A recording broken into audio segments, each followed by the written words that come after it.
Hi, it's Gila Weiss here. Welcome to our lesson today on elderberry. Come along. So here we have an elderberry tree which looks more like a bush, and elderberry trees are kind of like bushes. They are smallish trees. Here where I live in South Florida, elderberry Sambucus nigra, and a subspecies is Sambucus nigra canadensis is the subspecies, and in Florida it's Canadensis simpsoni. So there's one interesting thing that I'll show you that is different, but I want you to look in, and I'm going to show you. First of all, here are the famous, well-known elderberries. They are really small, like little BBs, and when they are ripe they get this beautiful black purplish color. They are in the form of an umbrella, like an umbrella, and they droop. They're heavy and they droop. This cluster has some green berries and some ripe berries at the same time, and I want to show you the leaves. So in here, can you come in so we can get close up of the leaves? So here are the leaves, and the leaves, as you can see, they are opposite. They are compound pinnate, as you can see, and the leaves themselves are opposite. And in Florida, our subspecies, the simpsoni, we often get double compound leaves. The edges are serrated, as you can see. They have serrated edges, and the midrib is somewhat lighter, and the veins they tend to somewhat disappear and get less visible as they get towards the end of the leaves margins. So here is a good look, and here's a really nice look of the leaves. They are green, not too dark, serrated. And let's look at this branch. As you can see, if we can get a close-up, there's these little bumps on the branch. These are called lenticels. Actually, when the plant is young and these branches are still green, you will often see them as white spots more. But lenticels are how the tree exchange gases. So as I'm talking now, we are going to discuss a little bit about some of the differences between water hemlock and elderberry, as some people do confuse the two. So first of all, water hemlock is not woody. It will not have the lenticels. And if we can get a closer in on the bark of the tree, you can see the bark, the trunk, is woody. The bark is woody, like a tree.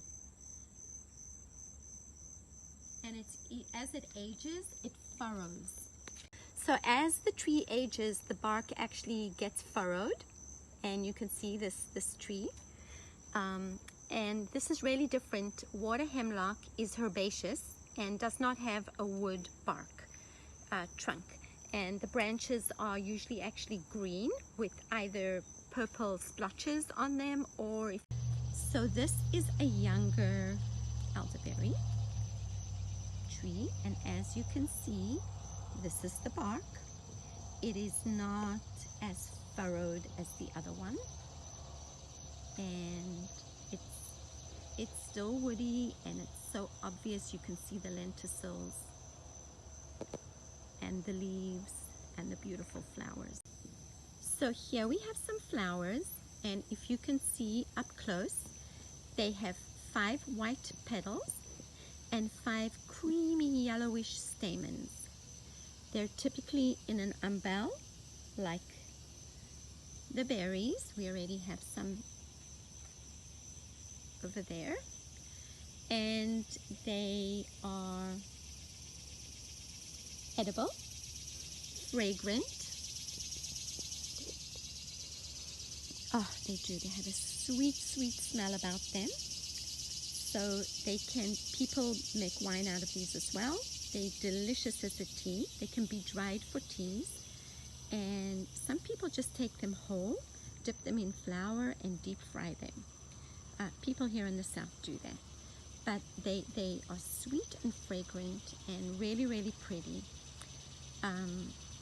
They differ greatly from water hemlock.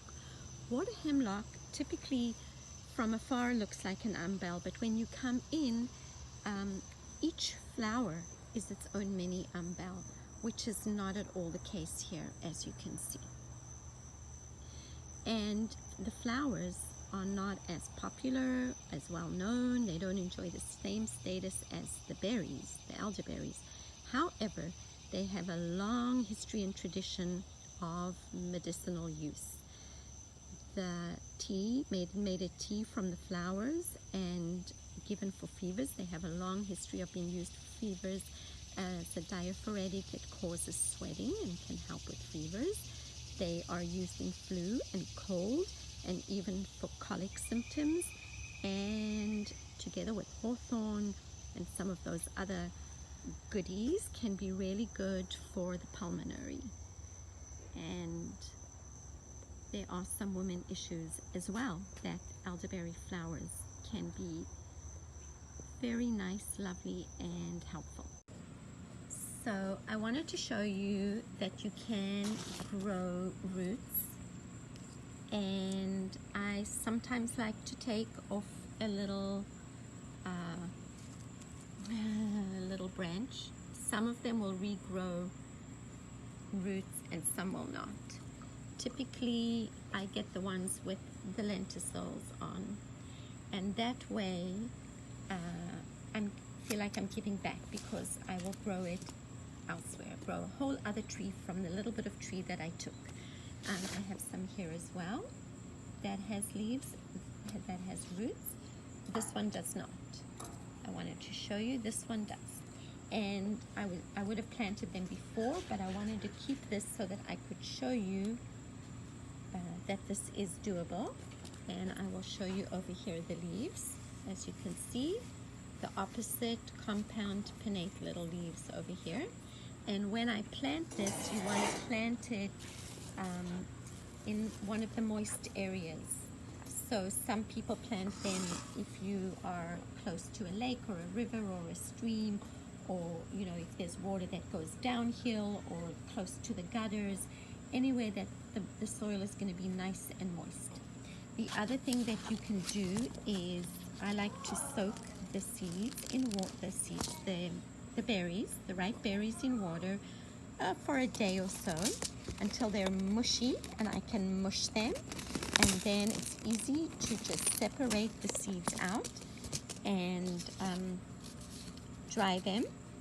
And once they're nice and dry, just put them in an envelope.